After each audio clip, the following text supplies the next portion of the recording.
Okay, so the shutter and lens assembly I have here is from a Kodak Retina I, and this case a Retina type 141, and the camera's here for servicing, and the body I've almost finished with, and I'm going to deal with the shutter now. Now, I'm just checking the action. I'm going to remove that, I'll remove the lens set.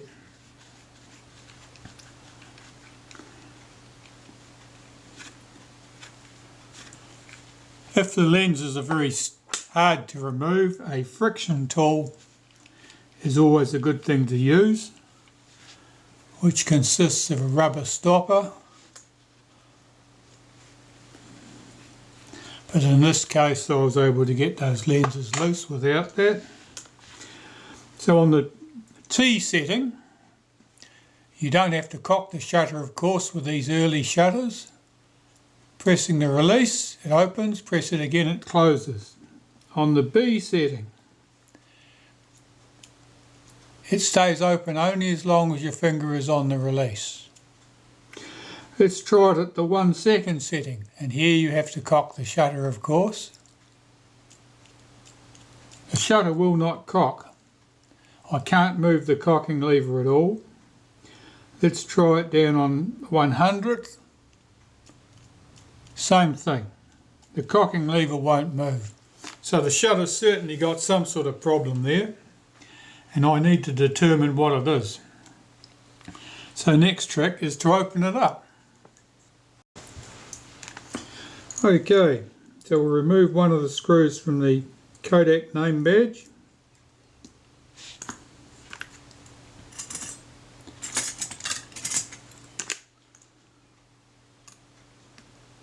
Pop that screw to one side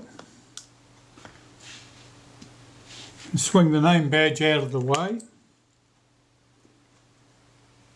and rotate the lock screw. Using that tool, it's a screwdriver that's had the tips ground away to leave 2 points. Now we can see the speed setting cam,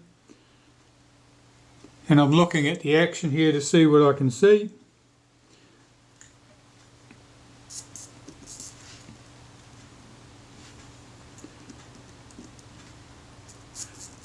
The retard gear train doesn't appear to be stuck. I can hear that. You'll be able to hear that.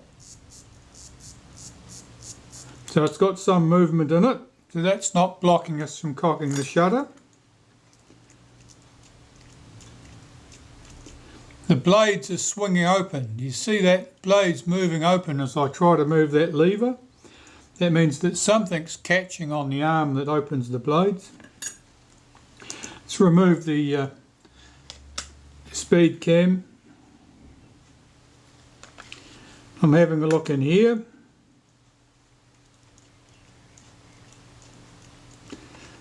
And I can see that the arm here is not travelling properly. It's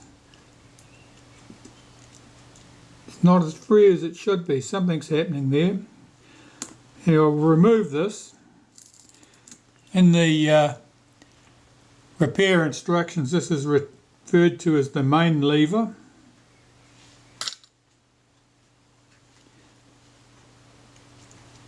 And the shutter blades are extremely reluctant to return to the parked position. And I think that that's the main cause of the problems there, is that the shutter blades are not back at the parked position. They're sitting out like that, which caused this lever on the main lever to catch instead of skipping past that piece. So the shutter is just gummed up basically with dried grease. This particular camera appeared to me to have never have been serviced, so it's a long time now, since the mid-30s, and That's long enough for all the grease to have turned to concrete. Right, start the dismantling process. So I'm holding down the shutter release arm here, which has swings this arm down, uncovers this screw, so I can pull this post out.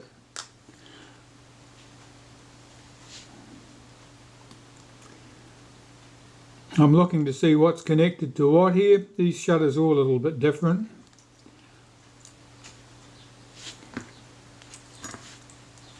Remove this single screw. See that arm there, that's a bit stiff. Again, that's the result of hardened oils and grease. That'll need to be cleaned. This arm here, there's a return spring there that I've got to unhook.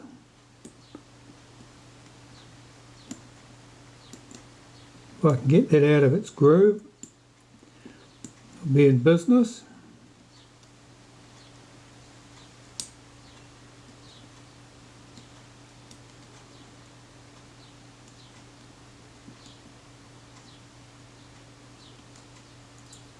It's better. Lifted it up out of its groove. Now I can lift this arm off. And this is the high-speed spring. It can come off its post. A little shutter release lever with its return spring.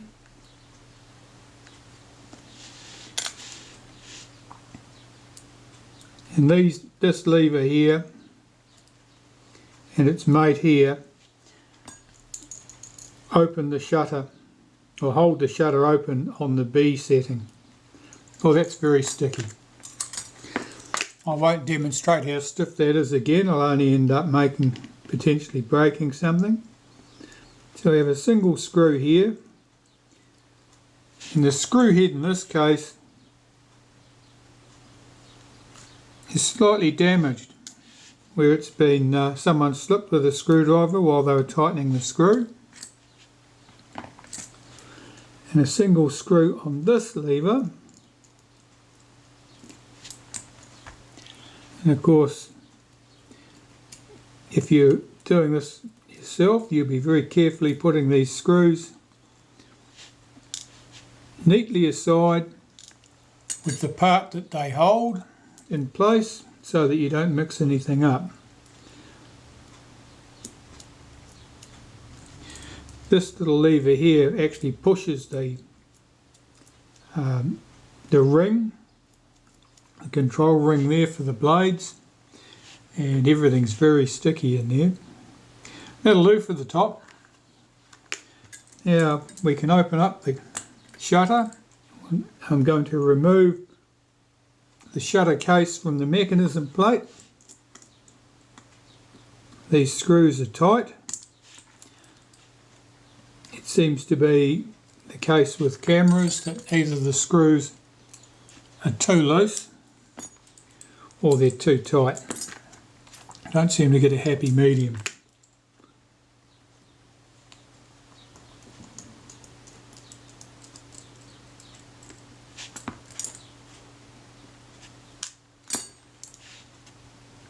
Just rotate the aperture setting lever slightly to get access to the third of those screws.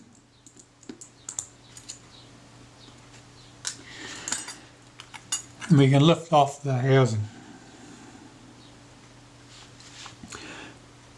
So, you'll notice that the aperture setting lever is quite stiff to move, and looking at those blades, it's not hard to see why. There's a fair bit of oil on those, so that'll need to be stripped.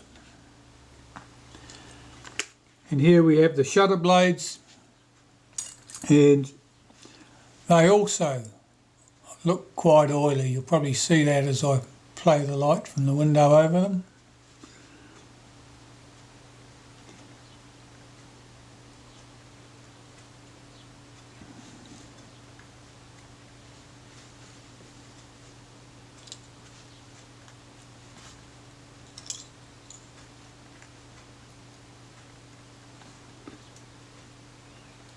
Yes, they're very oily indeed. And I'm looking at the ring that operates those blades, and that's actually very snappy in its action. So that tells me that the stickiness was not directly from the ring, which I suspected it could have been, but it was in fact from the oily blades, and they were just sticking together. Okay, so next I want to take apart the mechanism plate, so I'll find my handy block of wood.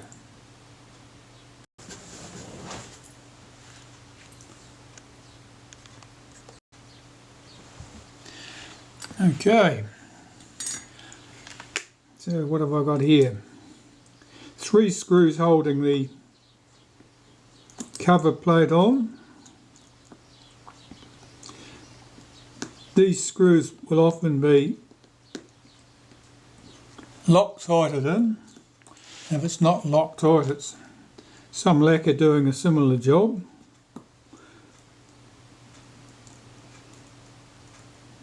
One screw is a different length to the other two. You should note where it comes from.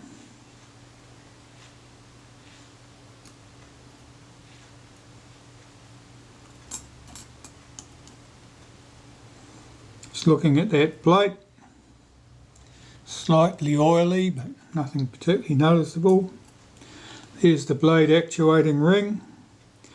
That's the same. It's by no means clean. It's got a bit of an oily sheen to it, but again, nothing dramatic. The mechanism plate itself is certainly discoloured, and there's a sheen here like oil or grease, and that should have been clean. From the top of the mechanism plate, I'll unhook this spring. That spring swings on this lever, which serves to snap the shutter blades back closed again after the mechanism has opened them.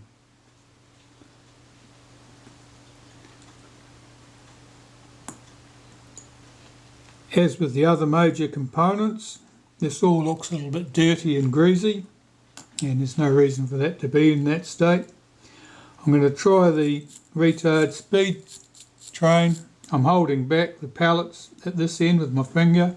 Swing the arm backwards and forwards. That moves smoothly. That'll need to be washed out with solvent, but no obvious or serious problem with that. So the mechanism plate is disassembled as far as I normally disassemble it. The retard gear train here, I don't remove from the mechanism plate unless I have a very good reason to. If you disturb the fixings at either end, you have to reset everything to get the timings right, and getting the timings right is very awkward. I'd much rather avoid that task, so I clean it in place on the mechanism plate, and I would only ever have cause to make an adjustment in order to change the speeds or to adjust the setting of the speeds on very, very rare occasions. And certainly the most recent cases I can think of, the shutter had previously been repaired by someone who'd done a particularly half-assed job, and presumably they'd had the train off and hadn't put it back in the right place. But typically, if after the last time the shutter had been serviced, the shutter speeds were good, then once it's been cleaned and appropriate lubrication put in place, it'll be good again. The speeds don't drift. Those settings don't drift by themselves or need any attention. So we'll pop that to one side. And let's look at the case. Oh, that's very dirty looking. And that's just a little fleck of paint there. probably came off the rear lens. So 3 screws hold the cover plate in place.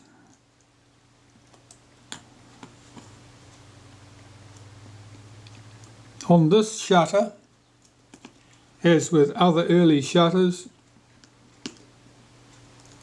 getting all the blades back in place is an extra chore because you can't remove the settings lever at the back. With it at this point, it has to go back into the case first of all.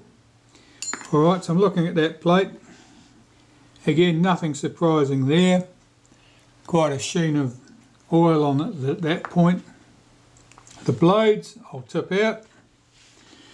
Yeah, diaphragm blades will normally come out in a pretty rosette like that, and that's because unlike shutter blades, which are just laid simply one on top of the other, diaphragm blades are interleaved. So even if they're clean and dry, they would lift out like that. And here's what I mean. The moving ring here, which swings the diaphragm blades in and out, is held to the setting ring here, the settings lever, by 2 screws. Now on later shutters, those screws are accessible through cutouts in this plate, but on early shutters that wasn't the case. So this has to be cleaned and put back in the case first. So I'll just loosen the 2 screws that hold the settings lever to the back of that plate. Lift out the plate and the 2 screws. Here's our settings lever. That's quite dirty and greasy. Could even be a touch of corrosion there. That'll certainly all need to be cleaned. It's no wonder everything was a little bit sticky. The case itself is much the same. Looking at the back of the case, it's got a bit of a dirty, oily look to it. All this should be nice and clean. And on the inside of the case, much the same. So I need to clean everything and then reassemble everything, and I expect the shutter will work fine after that. And that problem that I originally had where the shutter wouldn't cock, I think that problem will basically go away once it's clean.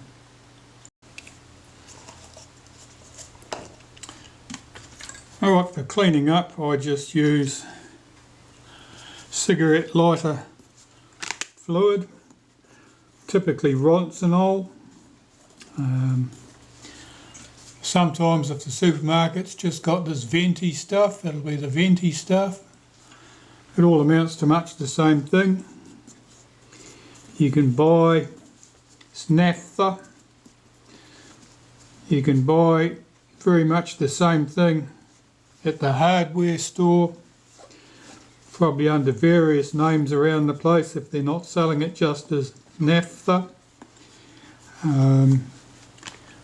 The last time I got some, I got a 1 litre bottle, nice and cheap. It was being sold as Sherlock, I think.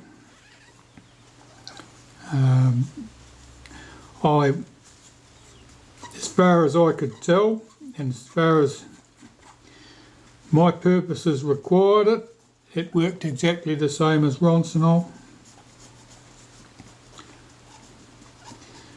The Ronsonol's sole advantage is that it comes in much smaller, handier quantities, like these tins, which are 133 millilitres, not a litre.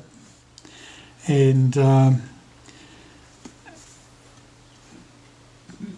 but a tin like that is probably more than half the price of a litre buying it the other way.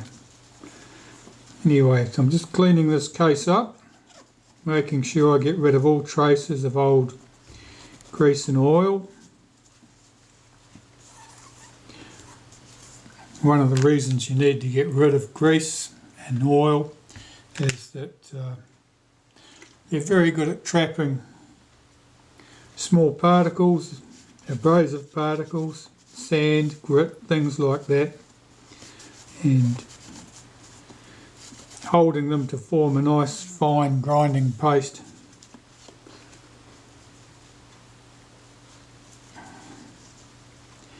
You can see this ring's got some penciled numbers on the back here, the control numbers used in the factory, either when the shutter was being fitted with lenses for assembly to the camera body, or perhaps even when the shutter itself was being assembled by Deckel in their factory. With the old, in times now past, shutters were generally made by a third party. For cameras of this particular vintage, you'd be expecting to see shutters made by Deckel or Gauthier. AGC was the little brand name on their shutters. They made the Prontors, Veros and Pronto shutters. Some people will tell you that the Deckel shutters are better than the AGC Gauthier shutters. Others will swear exactly the opposite. Both of them seem to function okay.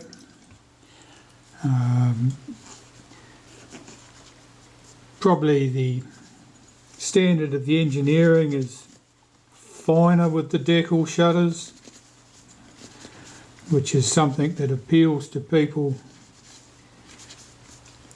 who like fine machinery, but whether it actually makes a difference in terms of the finished product,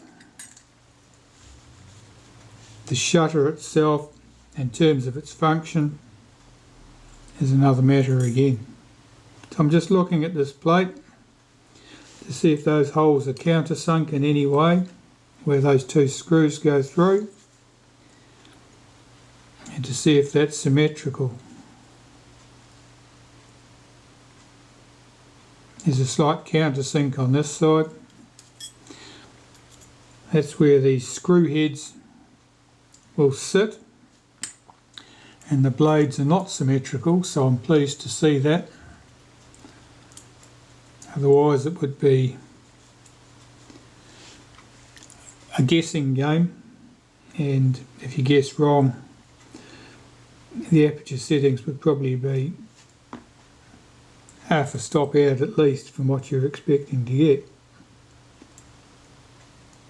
See if I can get that screw to pick up. No, that's just slipped.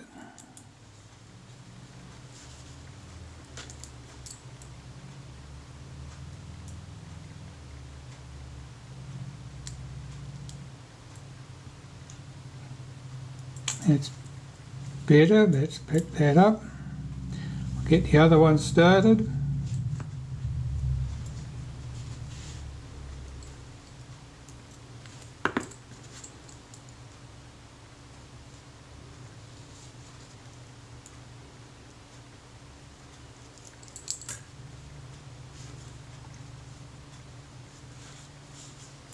It's sitting at a funny angle. Is that plate bent?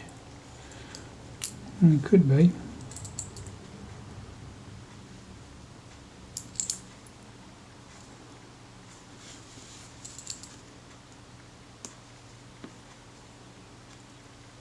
Check that those screws are snug. Check the action here. That doesn't need to rattle loose. It doesn't need to be a loose fit. It just needs to be a smooth fit. No rough binding patches. I'm just checking to see if the pointers are rubbing against this scale or anything here, and they're not.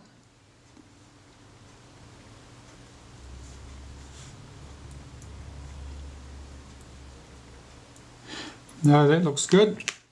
So I'll make sure my pointer is set to the maximum aperture.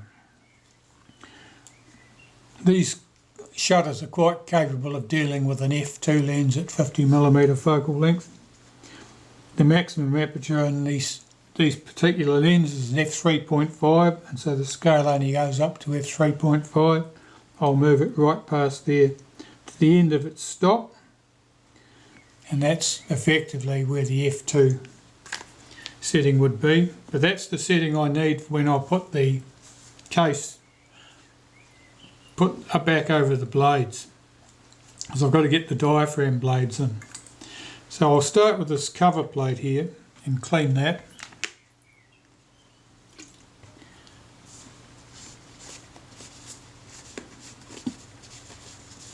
One side of this plate bears against the diaphragm blades. The other side bears against the shutter blades. Neither of those sets of blades you want to have any oil in contact with. So it's important that this plate is cleaned thoroughly to remove all traces of oil. And the oil in shutters. You always hear about oil on shutter blades and oil on diaphragm blades, and you wonder, well, why do they put so much oil in the shutters if it causes so much trouble? But in practice, the oil rarely starts in the shutter, and where it does, it's quite uncommon. Most likely, it's the more volatile components of the lubricant from the focus helical have just simply vaporised and settled on the nearest handy surfaces, which would certainly be the aperture setting lever and at the back of that shutter. And from there it probably just migrates in, just almost by osmosis really. The surface is wetted and it just flows along the wetted surface. But it's very good, and it probably vaporises again inside the shutter and settles on other surfaces. Well, that plate's clean. I'll spin that round in the light so you can see it. You'll see it's not exactly shiny and unmottled. There are sort of tarnish marks or mottling on that surface. That's quite normal. That's not as it was manufactured. Most likely I can see a fingerprint there for a start. So basically those marks were probably from handling. That's not a fresh fingerprint. As I said, I don't believe the camera had been serviced in any way since the mid-1930s. So that's all from the assembly process, and it just means people have just used their fingers to pick things up and assemble them. And the perspiration and the skin oils tend to get left behind, and they will etch into a surface, and they certainly have there. Alright, so that plate's quite good. Let's move some of these components out from under my working surface here, otherwise I'll be tripping over them.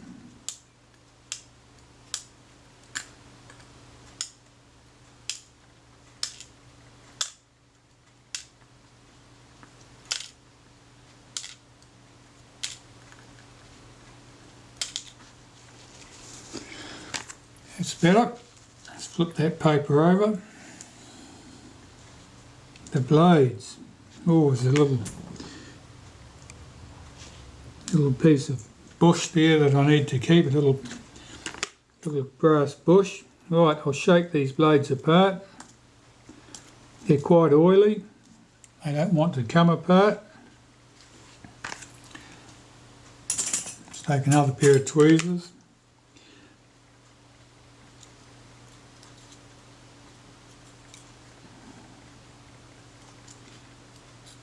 You have to be quite careful with these blades. The biggest danger to these blades in a complete and functioning shutter is when they get as oily as this. And one nice cold morning, somebody comes out, takes their camera out, finds that the aperture setting lever is a little bit reluctant to move, and gives it an extra good push. And usually it's reluctant to move because these blades are effectively glued together with that oil, which of course is much more viscous when it's very cold than when it's warm. But if they're nicely glued together, what happens, here's an example here anyway, I don't get that to catch the light. Now the pivot here is slightly raised. There's a bit of distortion around the metal at that point. Now that means most likely there's been some force put on that setting, and most likely it's because the blades were sticky and someone forced the aperture lever. And what that does is it distorts the blades, so the blades are no longer dead flat. And what that means for me, and for you if you're doing the same job, is when you come to reassemble it and you're stacking those blades neatly on the plate, they tend to curl up and push loose rivets, the pivots, out of their seatings, and so it makes it hard to get the blades seated correctly. Anyway, I'm just going to whiz through these and clean them up, and in much the same fashion as you've seen me clean the other things. And when I've got all those blades there cleaned and ready to go, what have we got here? It's 10. When I've got those 10 blades cleaned and ready to go, I'll show you how I assemble them, and hopefully we'll get the diaphragm back into that shutter case and working with minimal fuss.